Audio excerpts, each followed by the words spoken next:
হরে কৃষ্ণ। আজ পরমেশ্বর ভগবান শ্রীকৃষ্ণের সন্তুষ্টি বিধানের জন্য হরিবাসর উপস্থিত হয়েছি। অর্থাৎ আজ ভাদ্র মাসের কৃষ্ণপক্ষীয় একাদশী, অন্নদা একাদশী। অন্নদা একাদশী ব্রত পালনকারী রাশি রাশি পাপও বিদরিত হয়ে যায়। সে সম্পর্কে পরমেশ্বর ভগবান শ্রীকৃষ্ণ একটা উপাখ্যান উল্লেখ করেছেন। একবার হরিশ্চন্দ্র নামে এক রাজা তার সত্যার্থ রক্ষার জন্য তার রাজ্য, স্ত্রী এবং পুত্র সবাইকে হারিয়ে পথের কাঙ্গাল হয়ে গেছেন। এমনকি তিনি নিজেকেই বিক্রি করে দিয়েছিলেন।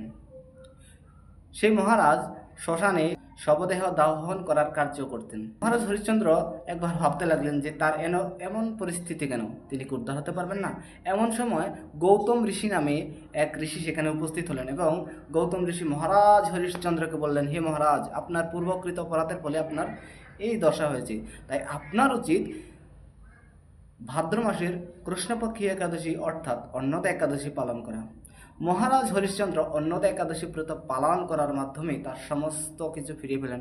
হারানো রাজ্য, স্ত্রী এবং মৃত পুত্রকেও তিনি ফিরে পেলেন।